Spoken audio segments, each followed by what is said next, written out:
اللہ تعالیٰ نے ہمیں اتنی ہمارے ساتھ مہربانی فرمائی کہ ہم اگر ایک رات جاگ لیں تو ہم 83 سال کی بندگی سے زیادہ اجر پا سکتے ہیں، لیکن اللہ نے اس کو چھپا دیا۔ 21، 23، 25، 27، 29 ان 5 راتوں میں چھپا دیا۔ اچھا، چھپایا کیوں؟ کہ اگر اللہ تعالیٰ بتا دیتے کہ فلاں رات ہے، اور اللہ کو تو پتہ تھا کہ آگے آنے والی امت غافل ہوگی، تو متعین ہونے کے بعد پھر کوئی غافل ہوتا، نافرمانی کرتا، کوئی برا کام کرتا تو پوری امت پر عذاب آ سکتا تھا۔ تو اللہ تعالیٰ نے اپنے فضل سے اسے چھپا دیا۔ ایک تو اس وجہ سے کہ معلوم ہونے کے بعد قدر نہ کریں تو پکڑ آئے گی، دوسرا اس طرح کہ ہمیں 5 راتیں جاگنے کا موقع مل جاتا ہے کہ شاید یہ رات ہو، شاید یہ رات ہو۔ ہمارے پاکستان میں صرف 27 کو لوگ بڑے اہتمام سے جاگتے ہیں۔ ممکن ہے اس دفعہ لیلۃ القدر وہ 21 کی ہو، کیونکہ مجھے ابھی راستے میں آتے ہوئے خیال آ رہا تھا کہ ایک تو وہ طاق رات، پہلی طاق رات ہے، اور دوسرا جمعے کی رات ہے، تو یہ 2 فضیلتیں اکٹھی ہو رہی ہیں۔ مجھے پتہ نہیں ہے، ہو سکتا ہے 23 ہو سکتا ہے 25 ہو سکتا ہے 27 ہو سکتا ہے 29 ہو، لیکن جو باقی طاق راتیں آ رہی ہیں نا، ان میں جمعہ کی رات نہیں آ رہی۔ تو اس لیے میرے دل کا وجدان یہ ہے کہ ہو سکتا ہے، میں کوئی پیش گوئی نہیں کر رہا ہوں، اپنا وجدان بتا رہا ہوں، ہو سکتا ہے کہ اس دفعہ لیلۃ القدر وہ 21 کی رات ہو۔ بہرحال 5 راتیں ہیں اور چھوٹی چھوٹی راتیں ہیں۔ 10 بجے تک تو ہم تراویح سے فارغ ہوتے ہیں، تو اس کے بعد 3 بجے سحری کا کھانا شروع ہو جاتا ہے، تو سارے مرد، عورت، بہن بھائی، جوان، چھوٹے بچے صرف 27 کا اہتمام نہ کریں، بلکہ 21 کو بھی جاگیں، 23 کو بھی جاگیں، 25 کو بھی جاگیں، 27 کو بھی جاگیں، 29 کو بھی جاگیں۔ میں جب 4 مہینے لگا رہا تھا تبلیغ میں، تو اس میں رمضان آ گیا، سردیوں کا رمضان تھا، 1971 کی بات۔ تو ہم پیدل چل رہے تھے، اس طرف ٹھینگ موڑ سے آگے ایک اڈا آتا ہے مائی رابو، چھوٹا سا، اب تو وہاں کافی رونق ہو گئی۔ پھر وہاں سے ہم پہلے گاؤں کا مجھے نام یاد ہے، ٹھینگ کھتریاں، اور اس کے بعد ہم ایسے ایک لمبا چکر کاٹتے ہوئے ہم منڈی سوندا سنگھ سڑک پر آئے تھے، اور وہاں سے واپس رائمنڈ گئے تھے۔ جب رمضان شروع ہوا تو میں نے روزانہ اللہ سے مانگنا شروع کیا، یا اللہ، روزانہ ہم پیدل چلتے ہیں، کبھی 3 میل، کبھی 4 میل، کبھی 5 میل، اور بستر سر پہ ہوتے ہیں، تو 5 راتیں جاگنا تو مشکل ہے، تو جو لیلۃ القدر تیرے علم میں ہے نا، اس رات مجھے تو اٹھا دینا۔ یہ میں نے یکم رمضان سے مانگنا شروع کر دیا۔ تو ایک گاؤں تھا، اس میں ہماری جماعت ٹھہری ہوئی تھی، تو 21 کی رات کو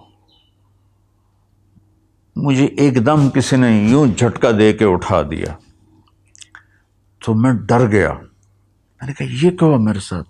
میں گہری نیند، تھک کے چور ہوئے پڑے ہوتے تھے، تو سوال ہی نہیں پیدا ہوتا تھا آنکھ کھلنے کا۔ تو میں یوں لیٹا تھا، ایسے اس طرح اٹھا، میں یوں جیسے سپرنگ حرکت کرتا ہے، تو میں ڈر گیا۔ میں نے کہا مجھے کس نے اٹھایا؟ میں نے گھڑی دیکھی، 12 بج رہے تھے، سردیوں کی راتیں تھیں۔ میں دوبارہ رضائی لے کر لیٹ گیا، تو ایک دم مجھے اسٹرائک ہوا کہ آج تو 21 کی رات۔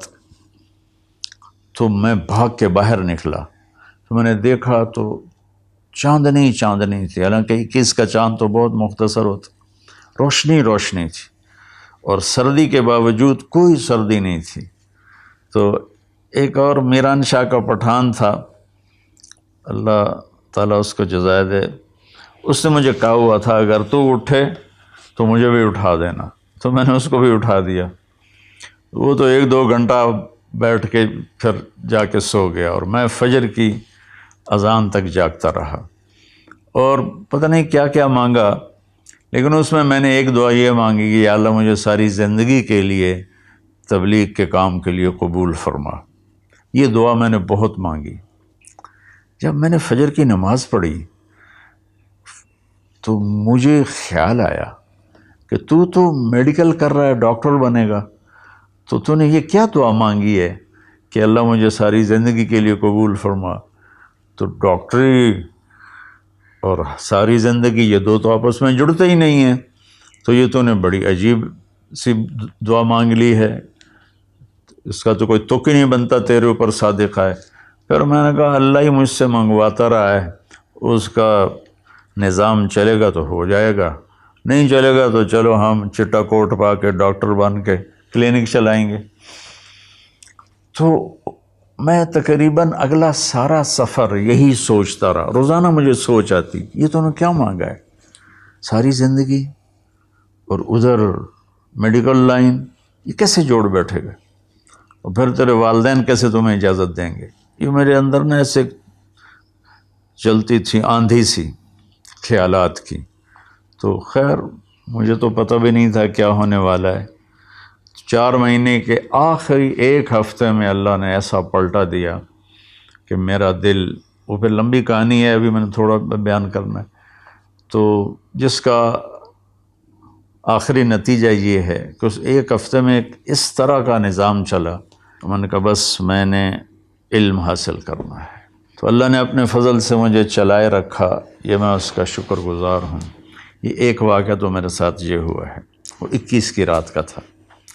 دوسرا واقعہ یہ ہے کہ میں بہت بیمار تھا رمضان میں نا، تو میں نے اللہ سے دعا مانگنی شروع کی کہ یا اللہ تو میرا حال تو دیکھ رہا، مجھ سے تو روزہ بھی بڑی مشکل سے پورا ہو رہا ہے، تو مہربانی کر مجھے لیلۃ القدر بتا دے کب ہے۔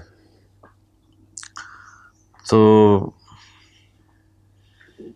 خواب کوئی یقینی تو نہیں ہوتے، لیکن دیکھنے والے کے لیے اس میں خوشخبری ہوتی ہے۔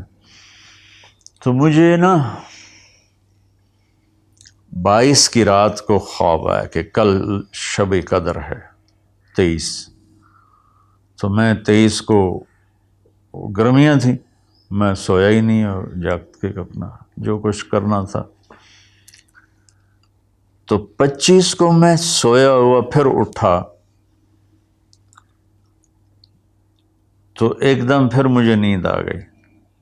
تو میں نے خواب میں دیکھا کوئی کہہ رہا ہے کہ آرام سے پڑے رہو، آج شب قدر نہیں، وہ گزر گئی، 23 کو تھی وہ گزر گئی۔